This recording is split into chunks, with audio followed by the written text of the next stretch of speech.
Silav ji we hemyara hêvîdar muhtev baş in selametin. Îro di rojeva me de nûçeyekî gelekî girîng heye di derbarê biryarên Îraqê de ye. Îraq heqeten li pê çi ye? Çima ketnava vê tevgerê biryarekê wisa girt ku bikaribe gelekî Kurdan aciz bike. Dewleta Îraqê biryar da sê partiyên siyasî ku tê îdiakirin tekîliya wan bi tevgerê re heye girt û di ser de jî dest hatine ser mal û milkên aydê van partiyan û aboriya van partiyan. Di dawiya vê bültenê de ez ê berfirehî behs bikim, qismekî şîrovê jî bikim. Îraq li pê çi ye, çima ketiye nava hewldanekî wisa. Elbet ji nava Kurdan hin reaksiyon hene, nerazîbûn hene. Em ê jî bidin daxuyaniyên van derdorên Kurdan jî, bi taybetî Şengal ji ber ku di nava van her sî partiyên siyasî de ku biryara girtina wan hatiye dayîn, padê jî heye. Ev jî Partiya Şengaliyan e. Gelekî girîng e. Niha ez nûçeyên di dorê de bidomînim. Di dawiya bültenê de ez ê cih bidim hem vê nûçe û hem jî bi destûra we şîrove bikim. Em pêşî biçin Îranê, li wê derê dîsa girtiyekî Kurd hate darvekirin. Gelek biêş e. Heqeten wextê ku mirov li dîmen dînere, fotraf dinêre, mirov ji binî ve aciz dibe.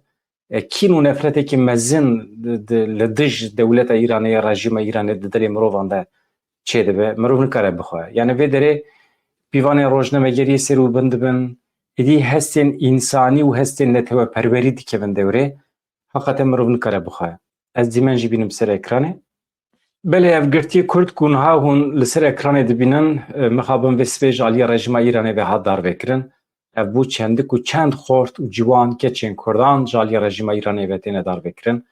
Ev zulm kengê bi dawî dibe, rejîma Îranê kengê diguhere, kengê yan jî qanûnê xwe diguherîne.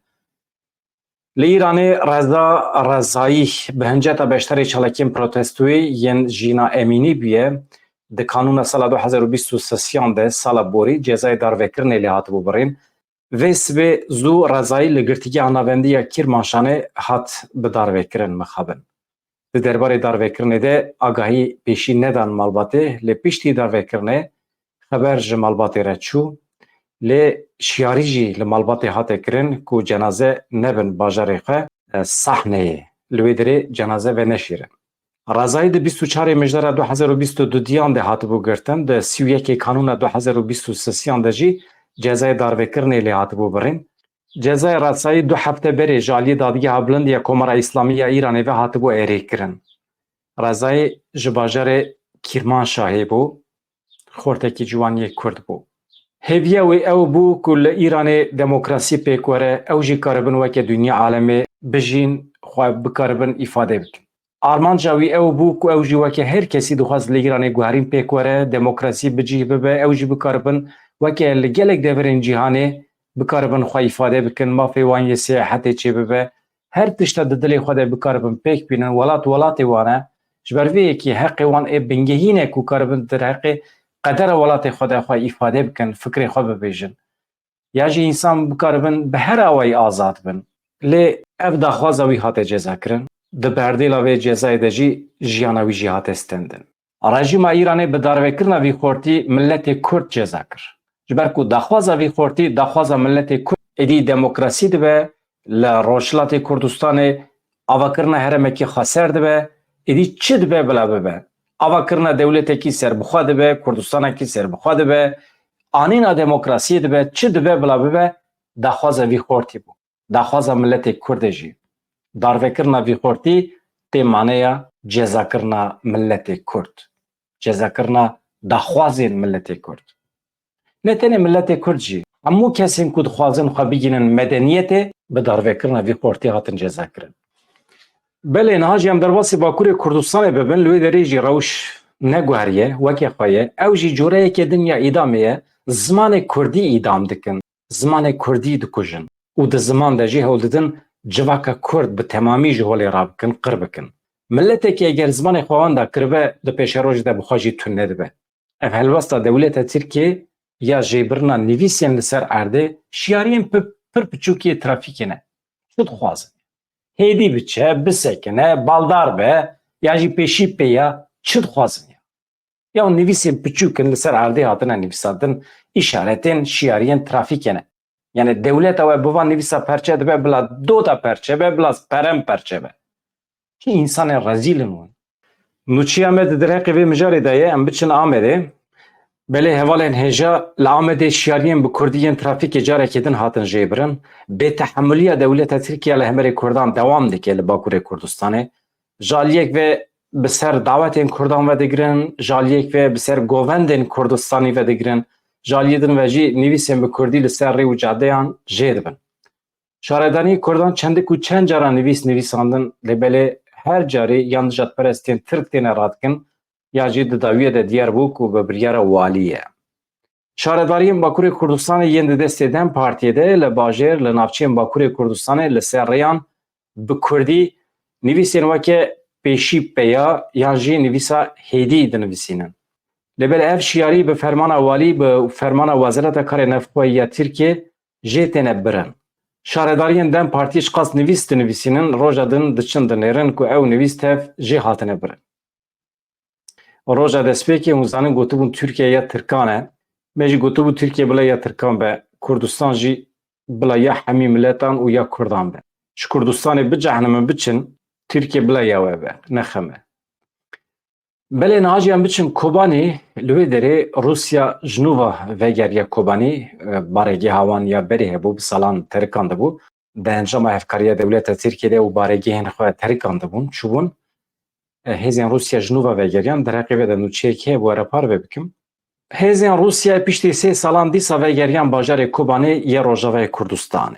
Hêzên Sûriye Demokratîk qesedê jî ragihand ku hêzên Rusyayê vegeriyanê baregeha xwe a bi navê İzae ê li Kobanê. Li gorî çavkaniyên heremî hêzên hikûmeta Sûriyê bi leşkerên Rusyayê re wê li baregehê bicih bibin. Navenda li hevkirinê ya Rusya roja înê ragihandibû ku hêzên Rusya û Sûriyê li Kobaniyê baregeheke leşkerî danîne lê behsa navê baregehê nehatibû kirin.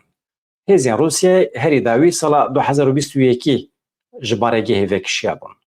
Belê nihajiyan biçin İsraîlê, li wê derê gefên dewleta Îranê li hemberî İsraîlê, gefên dewleta Tirkiye li hemberî İsraîlê, her wiha İsraîl jî hewl dide bi hin gotinan xwe biparêze.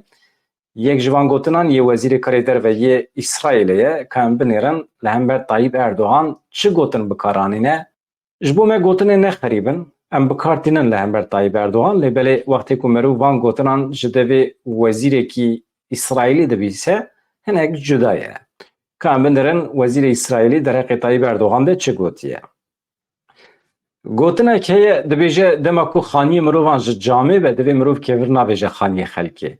İja tu firqiya dewleta Tirkiye û İsraîlê jî tunene. De mesela qirkirinê de, êrişkirinê de, bikaranîna çek û sîleh de. Di vî aliyê de qedera milletê Filîstînî û milletê Kurd gelekî dişibe hebûdû. İsraîlê bersiv da Tayyip Erdogan dibêje dîktatûrê zalim. Te gelê Tirk esîr girtiye, dîl girtiye.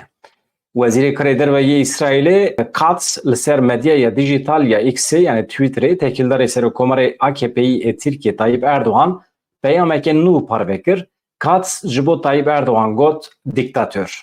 Ev bû me gotibû em nexerîbê vê gotinê ne. Parvekirina Katz wiha ye dîktatörê antisemîtîk Erdogan doh bi devkî êrişê dewletên Yekbûyî Amerîkayê kiribû, êrişê welatên Rojavayî kiribû, ên Ewropayê gotibû ji hêla Siyonîstên li İsraîlê ve dîl hatine girtin ev welat. Ey Tayyip Erdogan, eger kesekî weke dîl hatibe girtin hebe, ew jî hemwelatiyên Komara Tirkiye yên dibin dîktatoriyete de ne. Tu asteng dikî ku 57 milyon Tirk xwe bigînin platforma Instagramê lê tu hesabê xwe Instagramê ya taybet jî vekirî dihêlê. Êrişên tu li dijî şexsê min dikî dê nikaribin rê li ber teşhîrkirina te bigirin. Lîderekî Hamasê hembêz dikî, mîna dîktatoran zextê li gelê xwe dikî, tu lîderekî dîktatörî Tayyip Erdogan. Dibêje Wezîrê Karê Derve yê İsraîlê İsraîl Katz. Naciyan bevra biçin Bangladeşê li wê derê ev bi qasî 3-4 heftene meş mîting protesto hene, çalakiyên xwendevanan hene, daxwaza wan guherîna hikûmetê bû. Lê belê di dawiyê de Serokwezîra Welêt îstifa kir, duh helîkopterê reviya welatê cîran Hindistanê. Ka em binêrin niha rewşçiye, rewşenek aram biye, polîsên ku şîddet bikaranîne niha lêborîn dixwazin ji ber ku êdî hikûmet hilweşiya parlamento fesih bû lê qedera polîsan wê çawabe, polîsên êrişkar divê encamê bigirin ber çavan. Dema ku mirov xizmetkarê sîstemê be, rewş wisa dibe. Îro jî eger xwendevan yan jî kesên ku xwendevan hildibijêrin werin ser desthilatariyê, ev polîsên êrişkar wê îja çi bikin? Herin ji vê desthilatariya nû re xizmetê bikin. Li Bangladeşê xwepêşandanên ku ji meha tîrmehê ve dewam dikin, hem hikûmet hilweşand, hem jî parlamento da fesih kirin. Lê di encamê de herî kêm 413 kes hatin kuştin. Serokwezîr Şêx Hasîna ya 76 salî dohbiraya helîkopterekî ji welêt derket çû welatê jîran Hindistanê. Li welêt sendîkaya polîsan poşmaniya xwe ya ji ber êrişên li ser gel anîn ziman û efiya xwe xwestin. Fermandarê artêşa Bangladêşê ra gihand ku di demekê nêz de wê hikûmetekî demkî were ava kirin. Xwendevan dixwazin xelatgirê Nobelê Muhammed Yunus bibe serokê hikûmeta demkî. Naji em derbasê İngiltere bibin, li wê derê jî ev demekî çend rojin xwepêşandan têne li derxistin, lêbelê ev xwepêşandan yê netewperest e. Yani qismekî nijadperestin li hember biyaniyan e. Beriyan ha bû yerekê çêbibû li İngiltere sê zarok hatibûn kêrkirin, sê qîs di encama vê kêrkirinê de jiyana xwe ji dest dabûn. Ev jî bû sedem ku hestên netewperestiyê li İngiltere bilind bibe, xwepêşandan pêk hatin li hember biyaniyan. Lêbelê di dawiyê de derket ku kesê ku ev hersî zarok kêr kirine, kesekî 17 salî ye ji Afrikayê ye. Piştî vê bûyerê gotin bangên rastkiran ve guherî bûyerên tundiyê li nava kolanan. Êrişkar wekî penaberekî Müslüman hatibû nîşandan, lê piştre derkete holê ku yê zarok dikuje kesekî ji bajarê Cardiffê ê Galerê bi eslê xwe Rwandî ye 17 salî ye. Di nava İngilîzan de jî kujer dikare çêbe. Ji destpêka heftê ve henkî bûyer qewmîne li gorî agahiyên ku polîs dane bi qasî 400 kes hatine bincavkirin. Rayedarên hikûmeta İngilistanê jî dan xuya kirin ji niha ve ew li zindanan cih vedikin ji bo kesên nijadperest dema li kolanan xirabiyê li biyaniyan bikin yan jî hinekî zêdegavî bikin ew ê werin girtin. Ji niha ve cîwan li zindanan amade ye. Niha ev nijadperestên li İngiltere divê bizanibin ku di dema xwe de dema ku çûn welatên xelkê dagir kirin, mal û milkê wan talan kirin, anên İngiltere li ser wan rûniştin.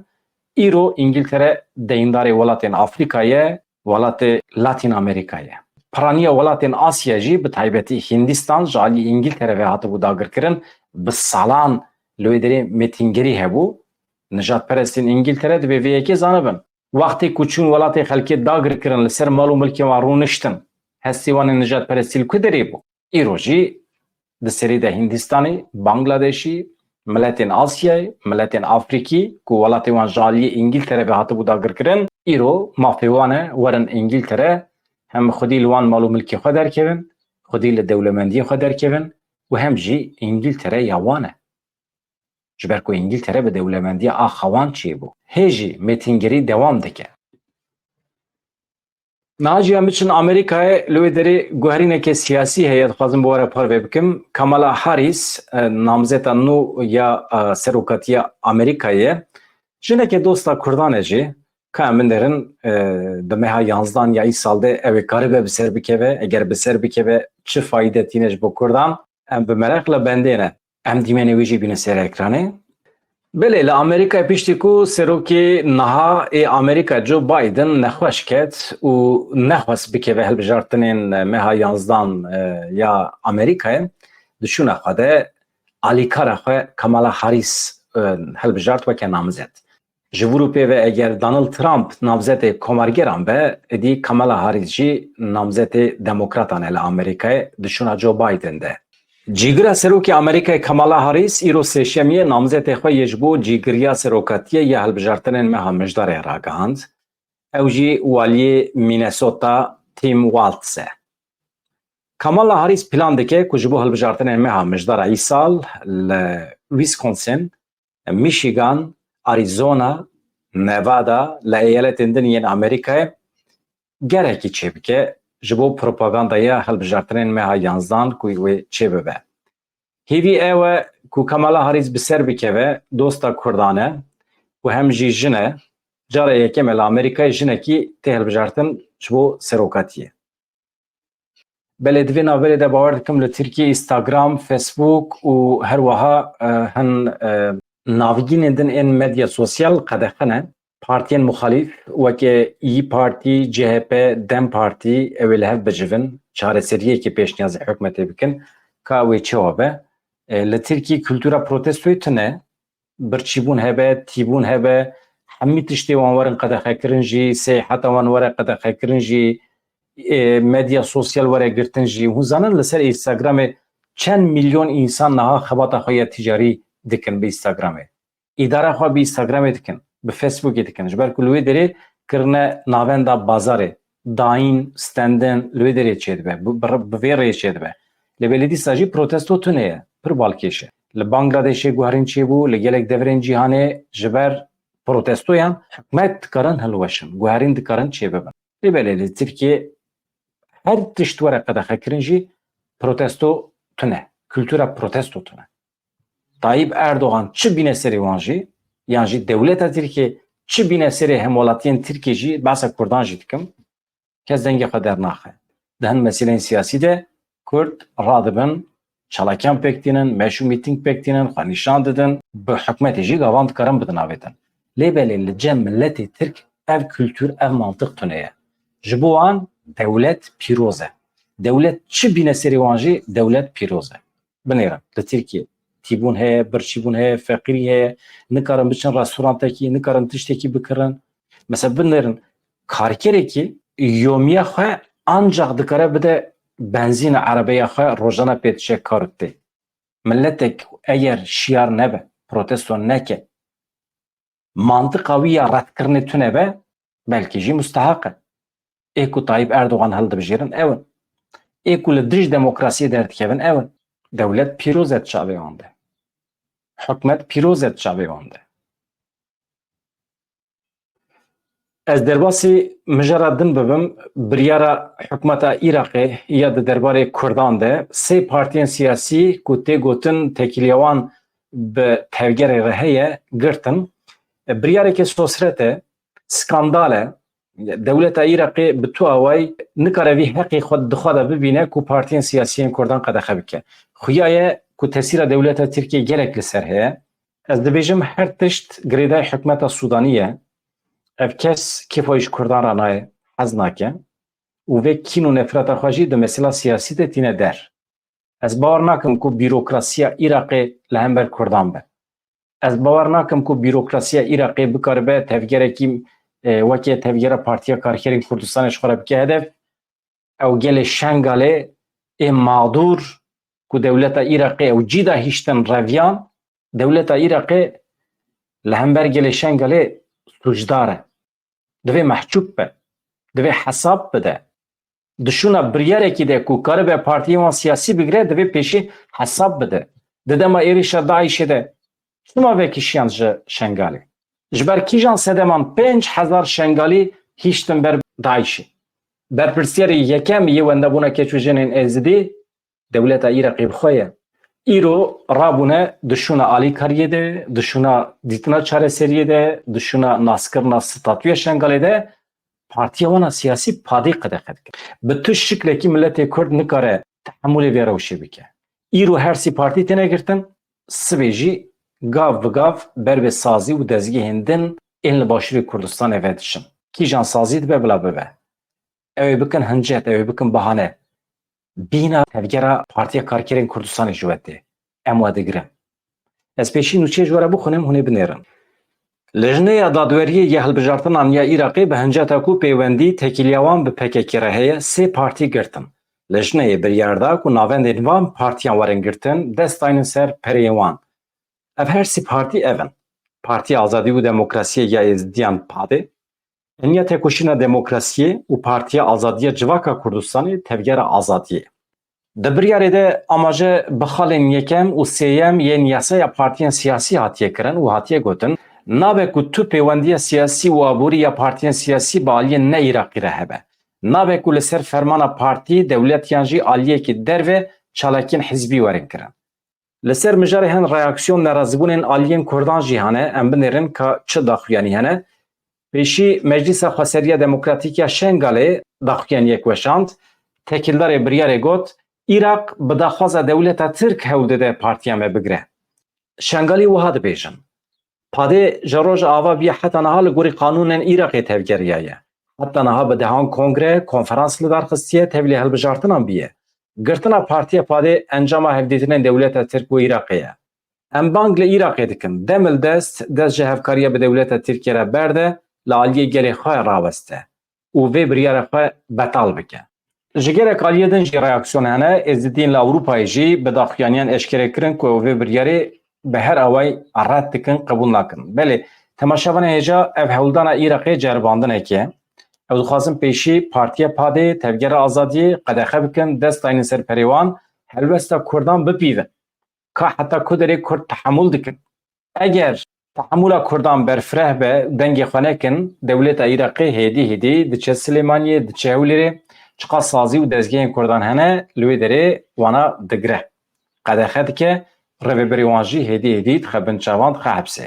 Ev jî temam bû, tekîliya wan bi Sûriye re gelekî baş ye hûn dizanin, bi hevkariya Sûriye û dewleta Tirkiye re hêdî dest davêjin Rojavayê Kurdistanê jî. Mesele pir mezin e, mesele xeter e. Belê, di vê navberê de hevserokê Padê ragihand ku ew ê li dijî biryara girtinê îtiraz bikin. Hevserokê Padê Hüseyin Hecê diyar kir ku nabe partiyekê siyasî bê sedem were girtin. Sedem çi dibe bila bibe?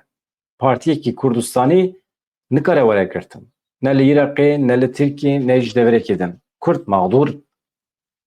Beriya herkesî mafê Kurdan e partiyên xwe siyasî ava bikin.